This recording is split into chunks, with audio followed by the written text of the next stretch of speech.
Dakatarisa kudenga mtsotsi pamatama ose.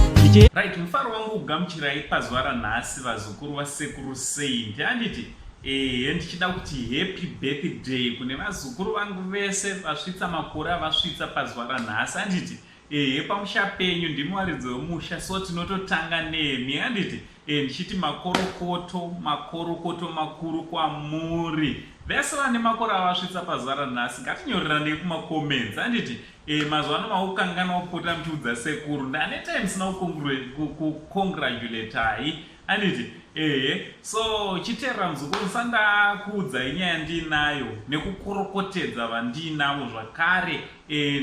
Kana wanga usati wasubscribe to this channel, I kindly ask you muzukuru kuti subscribe to this channel. Also don't forget to put on to turn on your notification bell kuitira kuti pega patino upload my videos you will be notified. Handiti thanks very much nebasa rese ramunobata pamusha penyu, musha wenyu uchifambira mberi, zvichifamba zvakanaka. Handiti so vazukuruka ndinokutendai nebasa rese riri panapa zvakare once again pachannel penyu pari informative, pari educative, also pari entertaining. Handiti patinokuinzirai nyaya dzakasiyana siyana. I just want to say thank you very much. So pazuva ranhasi tina Daf weNiza Boom. Handiti musha wemakomedi. Handiti Dafu asvitsawo makore asvitsa, toda kumukongratulata tichiti makorokoto mwanasikana. Handiti muzukuru wangu ngatinyorera nomacomments vanoti tiri kudawo interview naDafu paSaint TV.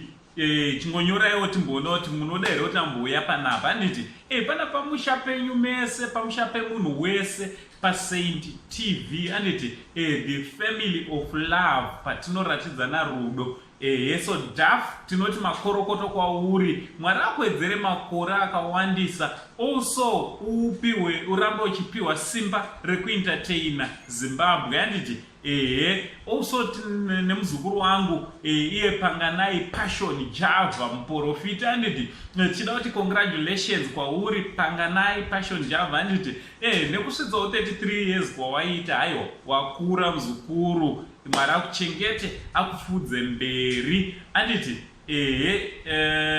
also tazoonawo Japraiser naEnzo Aisha vane mashoko avazotaura ekukorokotedza Prophet Passion Java. Ndiwo mashoko anoteera nasekuru venyu, the only Zimbabwean uncle. Tobva tati much love.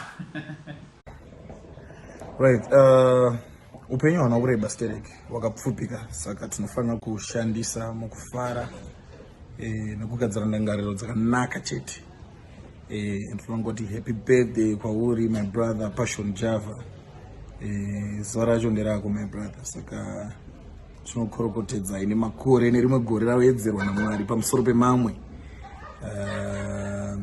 Zvikomborero ngazviye munzira yenyu, sangana nemablessings, upenyu hwakareba, uchenjeri nezvese. Enjoy your day, bro. Ngete timori mundiura neraji mukachi. Oi, troto nasi nini. Kutanga nekutenda Mai Java ndivo vakabereka Passion Java. Tichiti taombera maoko mama.